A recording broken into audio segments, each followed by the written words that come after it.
Everyone to our learning lab for August. Today you're here to learn about consumer behavior. So how do you motivate those people to uh, buy what you are selling or to uh, par- partake of your services? So today we have speaking is Charlene Anderson. She's a small business consultant at the Small Business Center. And the learning labs are brought to you by the Small Business Center and the Barrie Public Library. My name is Chantal. I'm from the library. So today we're going to learn a bit about how to motivate people to buy. What are different demographics? What are psychographics? How could you use them in your business? Charlene's going to tell us some theories of how to use them in your day-to-day operations. So, a bit about Charlene. She provides business advisory services to current and aspiring entrepreneurs within Barrie and Simcoe County on a variety of business issues related to starting and operating a business, including regulations, business planning, and marketing. Charlene comes from an extensive entrepreneurial background. She's incorporated 4 Barrie area businesses in the past 20 years. She's also a graduate of Georgian College's Business Admin Marketing. Helping people bring their dream to reality gets her fired up. She's learned a lot from making her own mistakes and loves sharing tips and advice to new startups. So, welcome, Charlene. Just a note before we get started, if anyone wants to add any questions to the chat, they're welcome to. So we're able to do that.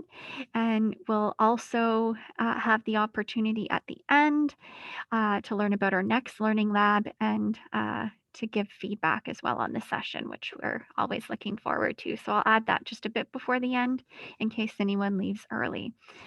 So Charlene,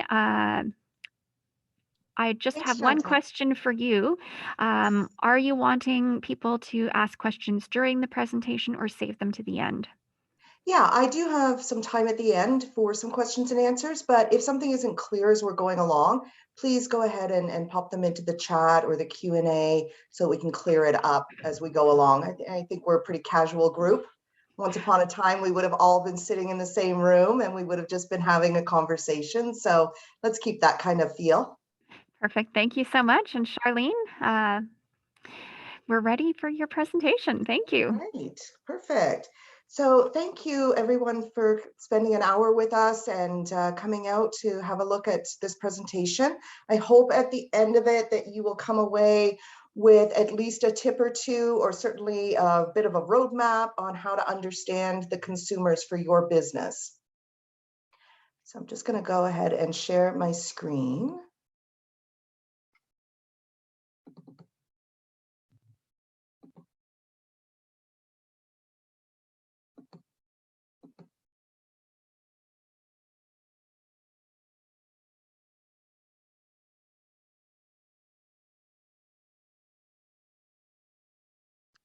Understanding consumer behavior, kind of the secret we all want to know.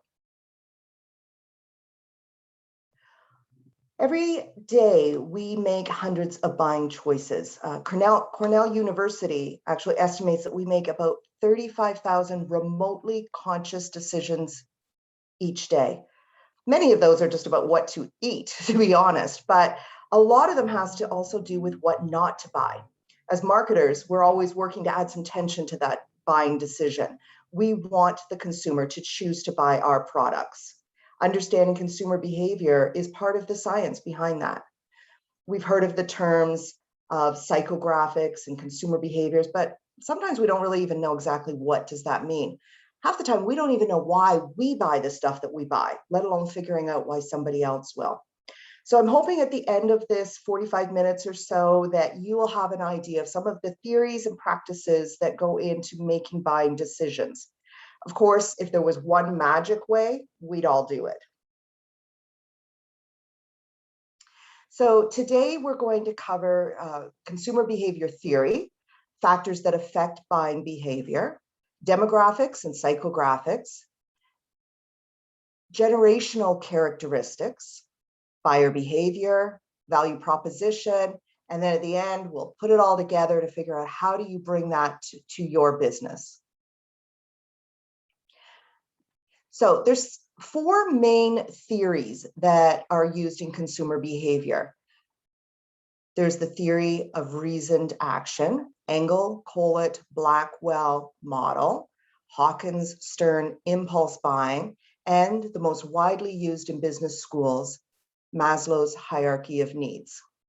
But before you start to doze off and think you're in a college presentation, we're not going to get into all of those theories. We're just going to talk about the main one, which is Maslow's hierarchy of needs. So in around the 1940s, actually, scientist Maslow came up with this idea that we have a pyramid of needs.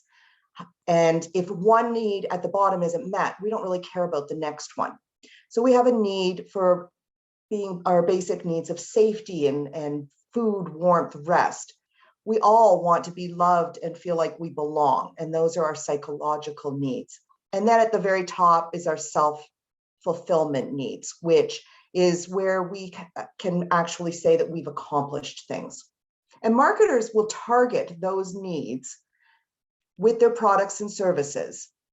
So in self-actualization, usually it's hobbies, travel, education. L'Oreal came up with the tagline, because you're worth it. In esteem needs, it's often cars, furniture, stores, high quality, expensive brands. MasterCard, there's some things money can't buy. For everything else, there's MasterCard. We all want to belong to a group, and often that's demonstrated with clothing and grooming products, drinks. Pepsi came up with being part of a group. You're in the Pepsi generation. And in safety needs, such as insurance, alarm systems, even retirement savings plans. Allstate, we've heard this, you're in good hands with Allstate. And then there's many for food and water and warmth and so forth, comfort items, healthcare. The one I picked as just an example is simple, Quaker Oats. It's the right thing to do. So when you're thinking about your product and service, try to understand which one of these needs are you targeting for your consumer. And one product can fit into many different needs, but you want to be able to understand which one you're specifically looking at so that you target your message accordingly. So some of the factors that affect buying decisions, demographics and psychographics. We've heard of them. Demographics, they're the most commonly referred to. They're the things that look at broad categories, age, gender, ethnicity, education, often geography, where somebody lives. Psychographics are a little bit more in depth. They are a methodology of studying consumers based on psychological characteristics and traits. These help us to determine why we do the things that we do. Each of us has our own set of values, desires, goals, our interests, and the lifestyle we've chosen to live. By understanding these psychographics and the emotions and values that the consumer is using, you can market much more effectively. So we're going to look at 5 examples of psychographics, starting right from the basics. And these are the ones that researchers have studied and determined are the most useful insights about potential customers. So starting with personality, this describes the collection of traits that someone consistently exhibits over time. So one personality trait is extroversion, which measures the extent to which someone gains energy by spending time with others. So as an example, if a company that sells fishing gear online discovers that their average customer are men who score low in extroversion, meaning they're most likely introverts, they might want to include images of men fishing alone, enjoying peace and solitude. And that would be what they put on their promotional material. Lifestyles is the collection of someone's day-to-day activities, their associations, where they live, what they like to do in their free time. As an example, if a company that owns a meditation app finds that many of their users are single individuals and they like to spend their time, weekends partying, then the marketing team will create advertising campaigns that looks at the need to disconnect from that hectic pace in urban life. So they're going to have images that show somebody having a peaceful disconnecting from that busyness, as opposed to, say, the demands of parenthood, because they're not targeting parents, they're targeting singles that are busy during the weekends. Interests, our hobbies, pastimes, even what we consume as far as media goes. Where do we watch what we watch? So an online poker website, as an example, they might discover that a substantial proportion of users enjoy watching football. So completely unrelated to the poker, but it prompts the company to use sporting analogies in their campaigns, referring to a big tournament as, say, the World Cup on online poker. Now, did I just see a question come up? Nope, okay. Opinions, attitudes, and beliefs. Although each of them are distinct psychographic categories, I've grouped them together because they do tend to be strongly correlated. It's not total black and white science. Of course, people can separate these things out, but in general, there's some things that we can look at together. So if somebody has, say, a strong religious belief or a lack of a religious belief, that can often predict their political opinion and their general worldview, and vice versa. So if a women's clothing retailer discovers that much of their target market are deeply religious women from, say, Southern USA, then they might consider displaying modest dresses in their Facebook ads. Values. Someone's values describe their sense of right and wrong. If I had a food delivery service and I noted that most of my customers care really deeply about the environment, then I would be inclined to want to prove to them that my delivery meals come in biodegradable containers. So I am appealing to their sense of right and wrong. See a question here. Yes, the question is, will we have access to this recording after the presentation? And I do have to ask Dave about that one. I'm not entirely sure if it goes out to everybody. Certainly the slide deck will. Yes, it does. Yeah, it'll actually we'll upload it to our YouTube channel, and then everybody will get a link to the video on YouTube. Awesome, thank you. You're welcome.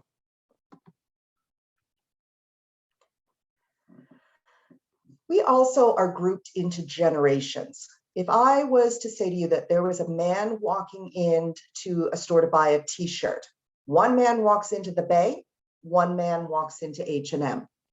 I think right away, as soon as I mentioned those two stores, you could envision the age or the generation of the man walking into those stores. So we all are grouped into our generational groups, and that helps us to influence the way that we hear a certain message. So each group has their own way. Oops, went a little too fast.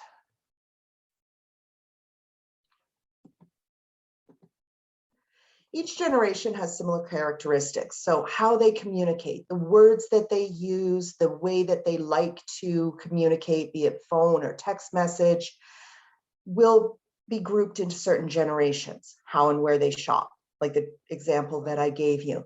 And also what motivates them. They'll be influenced by the way that they grew up and the events that were happening in their generation. So this was kind of fun to put together.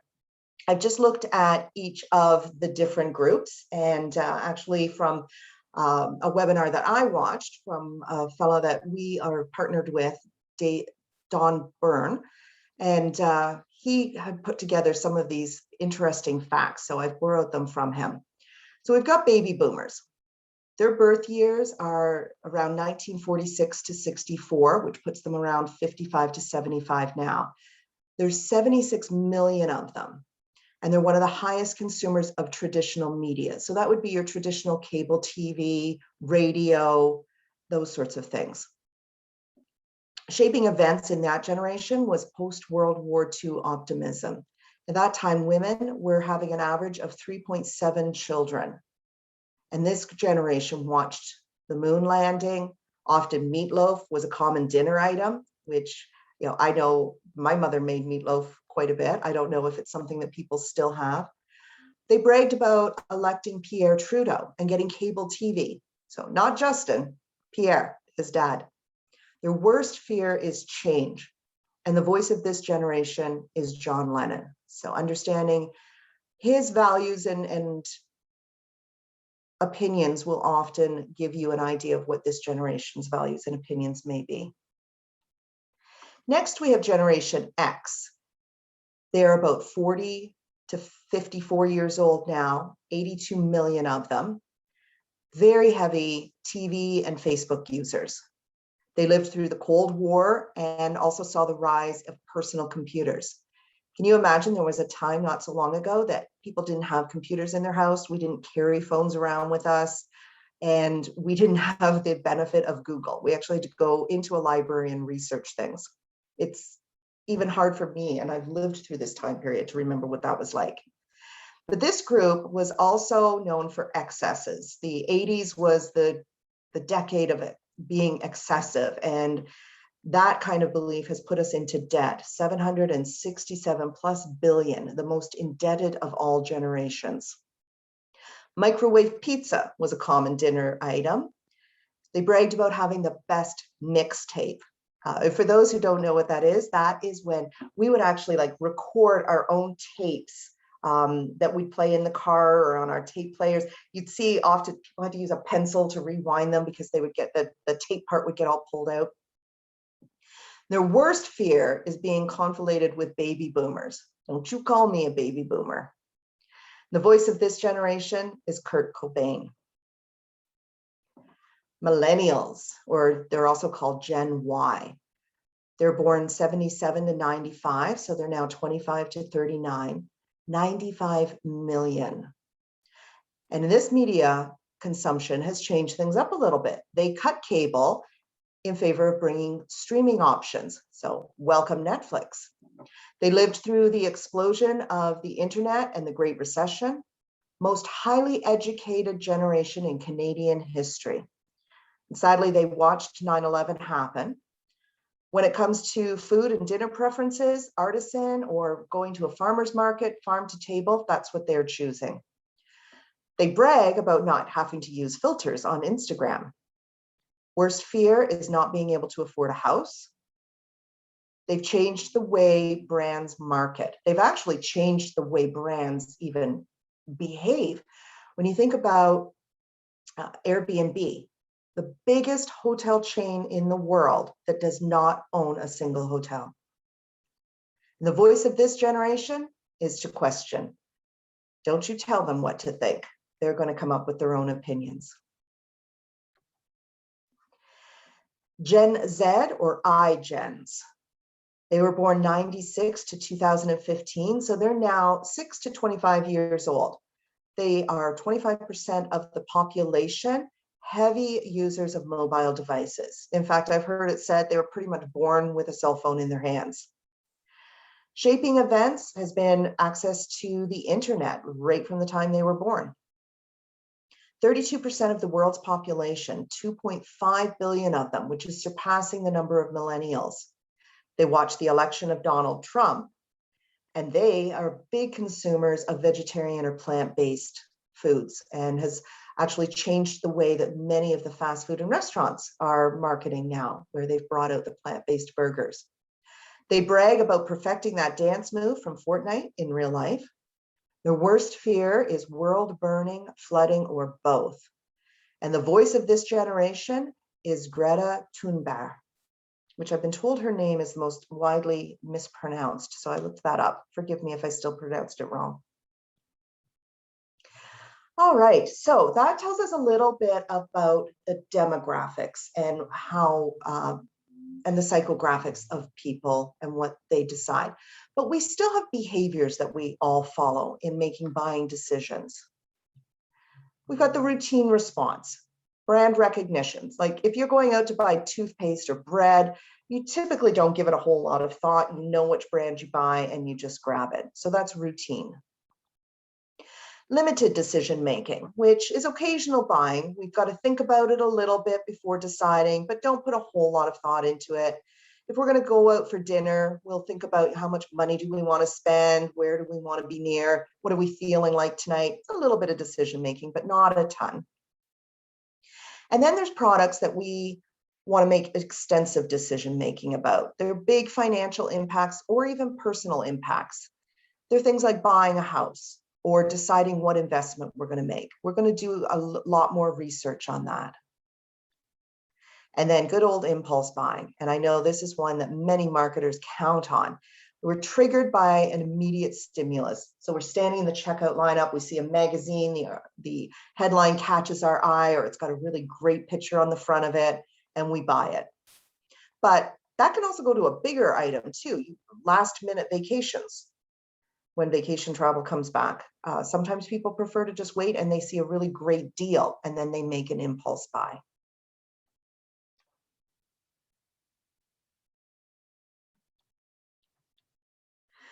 So when we put this all together, we look at the demographics, the psychographics, times the buyer's behavior, and you can come up with a complete, actionable buyer persona. And that's the profile of your typical customer. You want to know them inside and out. You want to know how they think. Where are they? What are they doing when they're not buying your product or service? That's your target market, your absolute bullseye. Now, of course, just like a dartboard, there's going to be many rings around it, and you can have other targets around it, but we're really wanting to look and focus on who is the majority of your buyers so that your message targets them.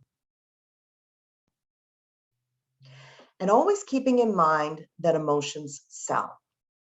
People buy from emotion. They buy what the product or service is going to do for them, what it's going to make them feel, and then they justify it with logic. Have you ever noticed when you're looking at ads for watches or clocks, they're always set at 10 after 10. And if you haven't noticed this before, you certainly will now. You're going to be looking at all of them. And we think, okay, so why? Why was that decided? Well, it really is this simple. It makes a smiley face. When we look at it, it makes us feel good. There were many studies done, even setting the clock at 20 after 8, which also gives the face lots of areas to show the brand and so forth. But time after time, consumers proved that they liked the smiley face. So as you're targeting your market, consider what emotion you're going to be elicit from them so that you know exactly what pain you're trying to relieve. And that brings us to the value proposition. The value proposition is where you establish what your customer needs. There can be functional needs, such as you need to get from A to B, or your car has broken down, you need a mechanic to fix it. There's social needs where you want to impress others. There's emotional needs where you might want to make your consumer feel happy or even alleviate guilt. Sometimes it can be taking away a bad feeling and bringing out a better feeling. And then you want to determine what's the pain, what's the negative that they're experiencing when they're trying to get the job done? And what's the gain? How is your product, your service going to give the customer their desired outcome? Think about their expectations. When you put that together, you come up with a value proposition. And that's what's going to set your product and service separate from all the others. You know who your target market is, and now you know why your product is going to appeal to them. So let's just have a quick look at what designing a value proposition looks like, because this sounds like there's a whole lot that goes into it, but it can really be broken down quite simply. So to define it, you want to take your product or service, and literally you can use this exact outline. So our product and service helps name the customer segment that you've established by going through the other steps we talked about, who want to. So what is that job that needs to be done by, so a verb, reducing or avoiding whatever their customer pain is, and increasing or enabling, what's the customer gain?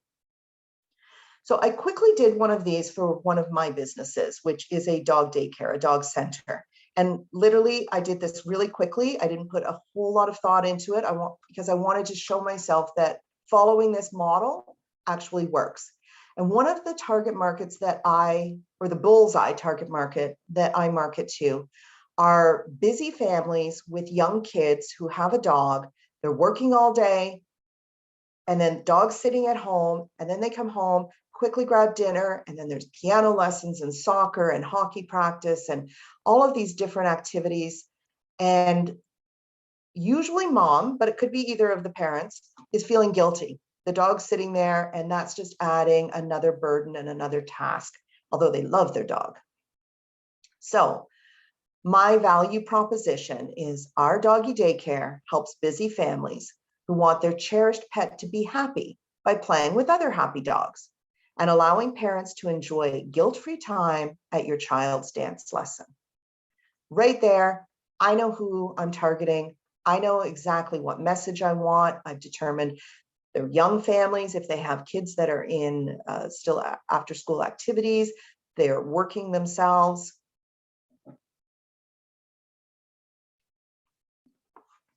All right, so now we want to put it all together. You know exactly who your target customer is. You now know how they think because you've determined their psychographics. You know their habits and lifestyle. So where are they when they're not buying your product or service? And that's when where you may want to put your message. What pain are they trying to relieve or gain that they're looking at achieving? So in my case with the dog daycare, I put my advertisement up on the boards of hockey arenas and figure skating arenas, figuring, okay, where is my customer when they're not even thinking about me? That's where I want my message to be. And then why will your product or service fulfill that need? So in my case, I showed a little puppy in a duffel bag, and it simply said, when you can't take him with you, and my logo. So, it was very simple, it's cute, and it was right in front of my target market when they weren't looking or thinking about me.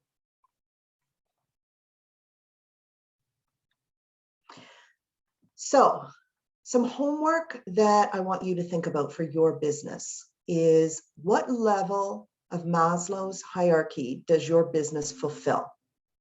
Pick one of them and you can give it some thought to how it is your product or service will make them feel. What generation, psychographic, makes up your target market? That's the bullseye. And then which of the buyer behaviors that we talked about is most common for your product or service? Is it one where there has to be a lot of research and thought go into it?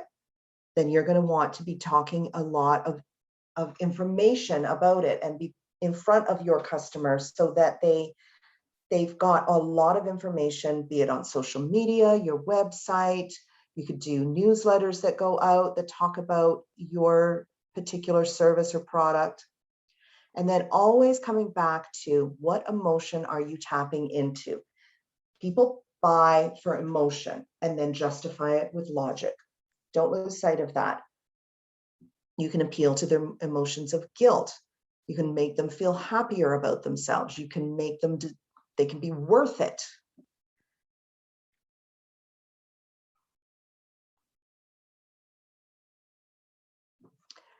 So from there, you've now defined your consumer and you know how they behave. Put those together, that's consumer behavior. You're now the master of your bullseye unique consumer.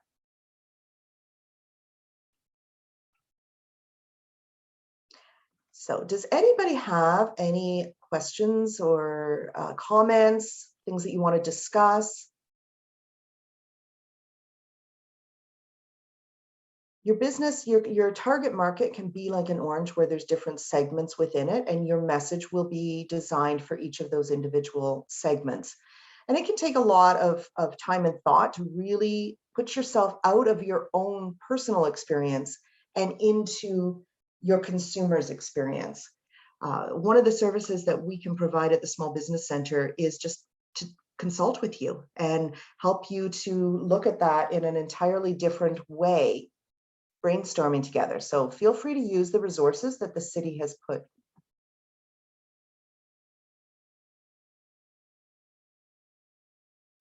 Okay, it looks like we have one question here. Oh, it was thank you. Yeah, thanks for that, Charlene. That was an amazing presentation, very well put. And just while we're waiting to see if there are any questions that come in, I guess maybe I'd ask you to speak to, just for a moment or two, about how, often when we're at the Small Business Center and we meet with clients, there's a temptation. People want to have more than one target market because they don't want to leave people out. So could you maybe speak to that, sort of the importance of sort of zoning in on, a small number of maybe, capping out at, 2 target markets, potentially 3 as your business grows, but, the importance of sort of narrowing it down rather than, I think the temptation is to cast a wide net, but why do we need to actually cast more of a narrow net and be more specific? Could you maybe speak to that for a moment? Yeah, it's a really great question, because as we're running our businesses, we don't want to turn anybody away. We're going to sell to everybody that wants to buy our product or service. But we do have a target market that we initially designed this to solve a problem. So you've identified a problem somewhere and you came up with a product or service that you saw fixing that problem. And that's your target market. When you're really looking at the bullseye, that's where you want to spend most of your time, 80% of your time, marketing to that group. Give them a name, come up with an actual persona. They can have a name, they can have an occupation. Do they have kids? Are they single? Are they working? Are they still students? Where are they in all of those? And the library has a ton of resources to help you identify your target market. Often, if we try to be everything to everybody, we don't do anything well. We are far too broad. The message isn't clear. People aren't really sure where do they fit into your brand.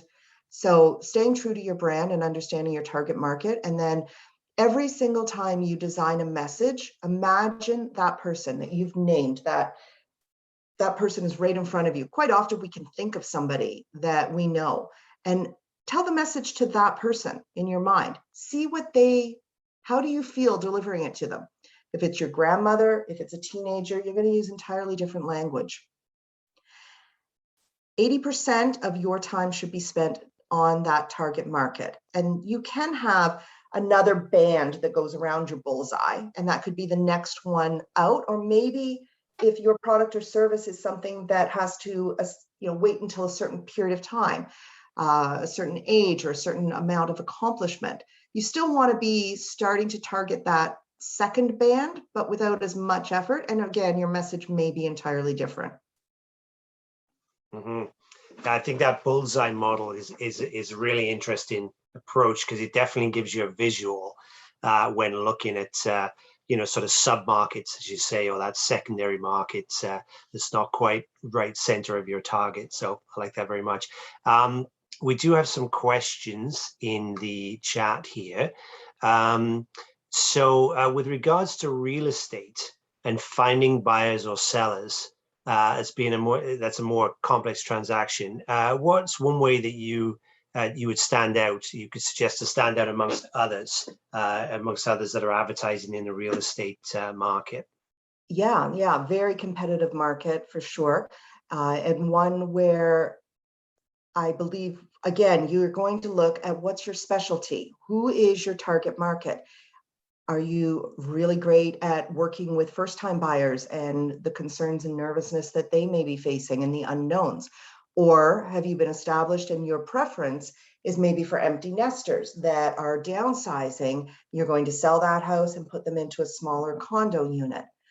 It's, again, you in that case are your brand. So where do you want to position yourself? What is your area of expertise? What makes you better than everybody else? You know what it is. You know why you got into the real estate market, because you have a talent of some sort. So who do you work most closely with? And that's how you're going to design your message. You're going to have a very different message for the first time buyer or the family that now needs a bigger home, or the empty nesters that are selling the big family home and now moving into a condo. Each one of them are going to be using different media, as we saw in the generational. They're going to be thinking in a different way. They're going to be looking at you in a different light, whether even just right down to how you dress, what kind of words you use. All of those things have to be authentically you, but you're targeting it to your market. So stand out by being your authentic self and what you're expert at. Totally agree. We have a question here about finding info on people's psychographics, which I think is also partly a question for Chantal, but maybe you'd like to try to approach that one first of all there, Charlene. Essentially, the question is, where can we find information on various people's psychographics? Yeah, definitely the Barrie Public Library, huge resource. And they've got some amazing tools that they have Simply Analytics, which will help you determine where your target market may be. And I know Chantal can get into that with a lot more knowledge than I do. But also just, researching at the library, looking at different generations, thinking about what are they doing when they're not buying your product. I always go back to that, because you want to layer your message all the time. You don't just want to be what they find when they're in a need for it. You want to be what already pops into their mind. So I would definitely say, Chantal, if you've got some insight on that, because the library is huge.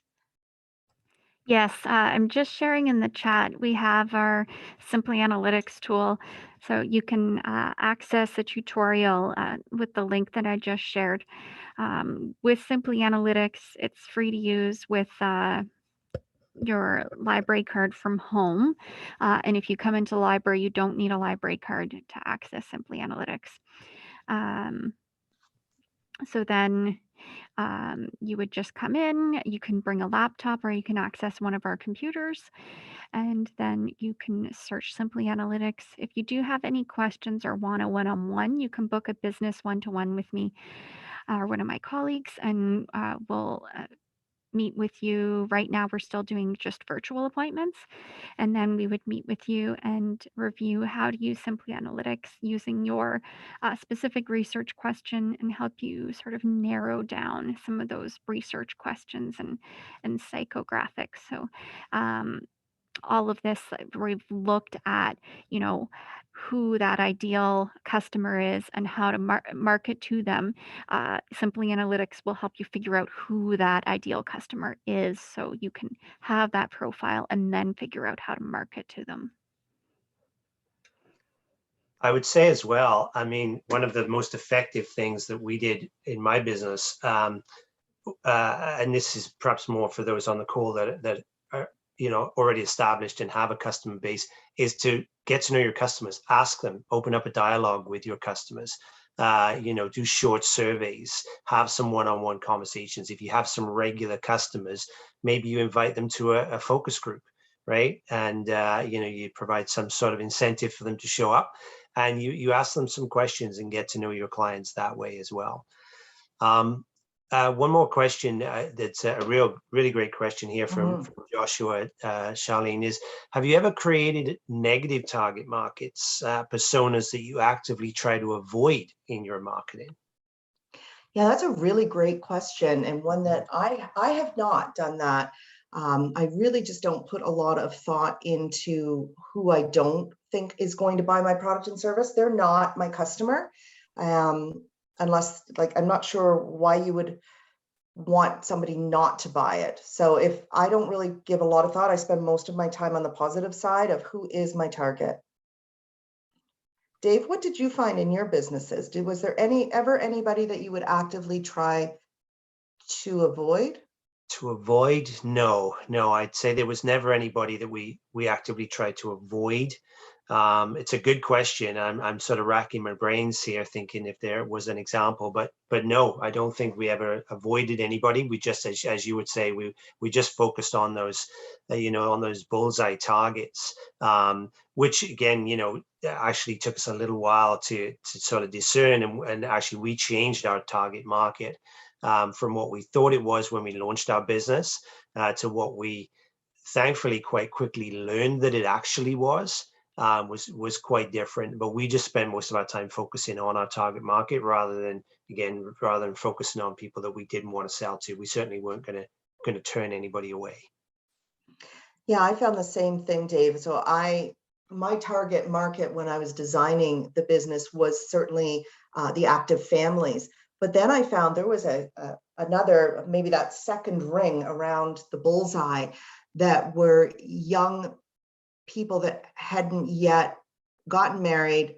Their dog was sort of their practice baby, and they were still working, they're establishing their careers, so they're working late hours, and when they got home, they were exhausted and also wanted to know the dog was going to be exhausted.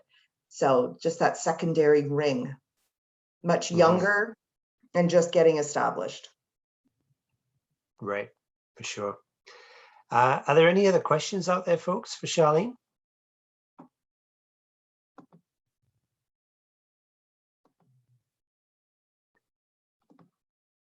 Or maybe Chantal, I'll hand over to you for closing comments. Certainly.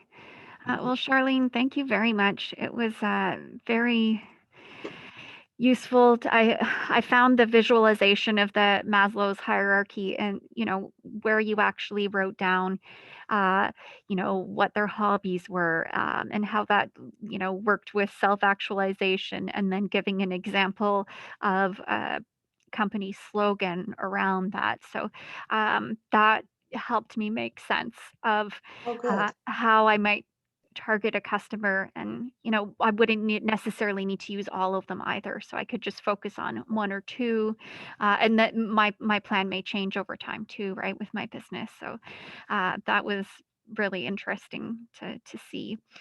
Great. Yeah. And I think how you challenged everyone to think about their business during the presentation, and take some time as well. So if they have any questions around that, once they've thought about it a bit, are they able to reach out to you? Oh, I would love that. Yes, Mhm. this is really a fun part of what we do as far as consulting and helping people to narrow that down by brainstorming together. Mhm. And I have fun. Maybe I'm unusual, but I love watching the big successful companies. And when I hear their messages come out, I try to figure out which one of those needs are they targeting?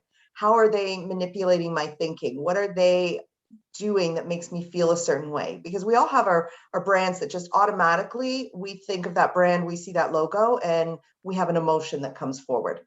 Could Mhm. be nostalgic because it was from our childhood, could be somewhere we want to get to. I see some car logos that's still part of my self-actualization one day. Mhm. Well, thank you very much. It was very informative. And if anyone does have any questions or thinks of something after the fact, you're welcome still to reach out to us. Charlene, I don't know if you want to include your email in the chat just in case anyone has Yeah, of questions. course. And It's again, on the slide deck there as well, but I'll just pop it in here. yeah. Or you can And call the Small Business Center. just as a reminder too, that we have our feedback form. So we always look forward to hearing what you thought of the presentation today, as well as what type of business you have, what you're looking to learn more about, so we can provide other sessions that are relevant to you as well in the future. One of the next ones we have coming up is um, on finances, so making sure that you're financially secure as a business owner. So the learning lab for that one in September is 5 money questions for women. Men can still attend. The focus is on setting financial goals and setting a strategy to make sure that you're on track. Making sure that you are safe in case anything happens, or just to make sure that you're able to retire or to take that vacation that you want to. So making sure you have savings. So thank you again very much, Charlene. Thank And you. we look forward to seeing everyone at our future presentations. And we also have our webinars on starting your business. So if you're at that point that you want to go right to the basics, and also business plan writing, business plan 1, business plan 2. They don't have to be taken in order. So if the timing works for you to start with business plan 2, that's perfectly fine. You're not going to be like out of the loop. So come and join us for that. Thanks, Chantal.